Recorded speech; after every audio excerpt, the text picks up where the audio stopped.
asking each one of our excellent panel members a question. I'm not going to do the same. We recognize there's a problem, and we all realize that we need shining the spotlight is part one, and then obviously exerting effort and having a plan of action on how we're going to get there is job number two.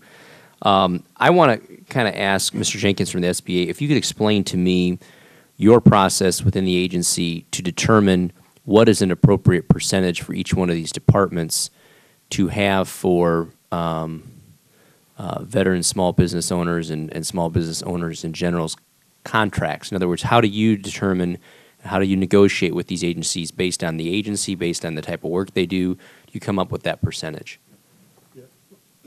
It's actually a two-pronged sort of a strategy.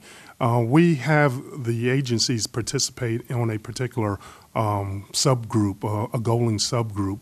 We look at what they've historically have done in the past in terms of their procurement numbers. We also look at what the other part of the law, which talks about the maximum practical opportunity. What can they do? What can be made available to small businesses and then the individual categories.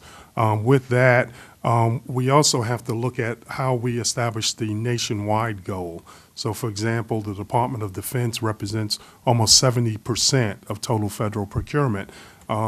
If they don't make their goal, it's very difficult for the entire country to make the government-wide goal.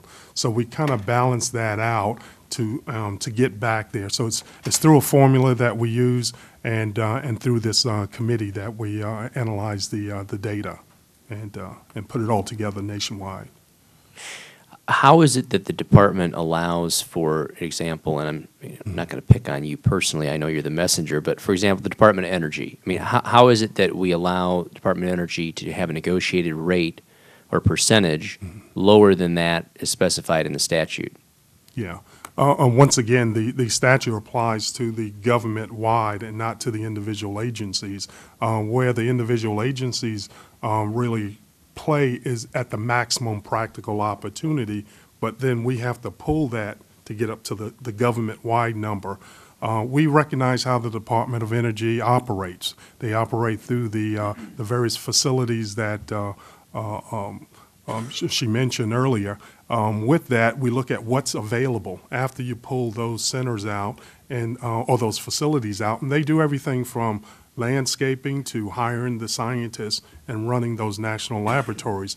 Then we look at what is left that they themselves, through their contracting activity, can actually procure, and that's where we set the goals based on that maximum practical opportunity. And so they would be significantly lower, and we have to, for example, if we set a 5% small business goal, it's very difficult to set also a 5% women-owned goal, because that would mean all of the small business dollars would have to go to women.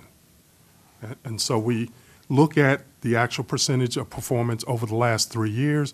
We certainly don't want them to slide backwards, so we set the goal at the whatever's higher, either the average over the 3 years, the previous 3 years, or what they received in the last year, and pick whichever is the highest number. I was going to ask Mr. Zabit at the Department of Transportation. You reported that you have exceeded your goal by 20%. What kind of practices have you put in place there at the department that you know of that have kind of helped you reach that goal? Well, to clarify, we've doubled the government average. Government average is 22%. We're over 50%, or just below 50% if you factor in FAA. But our goal is, for example, for one category of small businesses will be 36%. We're at 38%. So yeah, we are exceeding our goal, but as Cal mentioned, they are calibrated for each of the different agencies because we've identified more opportunities than, for example, energy in the Department of Transportation, where we can legitimately go out and seek the work of small businesses to do our work. We are able to set and achieve higher goals, and we're constantly looking for opportunities to raise those. I think I'll echo Linda's comments. There's no magic to this or a particular formula. A lot of it is just elbow grease and hard work. We've been blessed with having a very, very competent OSDBU office and again, the attention and support of senior management. The transportation, as you're aware, has several different modes that distribute most of the money: federal highways, federal transit, Federal Aviation Administration, and they each have their own officials that are dedicated to working with the communities to getting the word out. So it's not just the Department of Transportation, OSDBU, having these meetings with conferences with service-disabled veterans, but each of the individual modes doing it, and doing it in coordination. And you do this over enough time, and you establish a culture within the agency that supports that. And transportation has that culture, so that we're in a situation as we are now, where out of, I don't know the number, 25 to 30 presidential appointees would be our normal leadership contingent. We have one on board right now. In fact, the ranking member's predecessor, former Congressman LaHood, now our secretary. So we don't have a leadership team to be driving this through the department to make sure that this happens. But we have a career team that is aware of these goals and has been working it for so long that this is second nature to us. So I think more so than any other one thing I can talk about, it's the fact that we've just had people who've had support from management in the past who are now able on autopilot to continue to do this. Okay. Well, it's obvious to me, at least by the panelists that are here, that there's an interest on your parts to increase the percentage, and based on Mr. Jenkins' testimony, it's a matter of justifying how much of your work can actually be designated to a small business percentage or a veterans percentage or a women's percentage without jeopardizing what it is you're trying to do, your core business.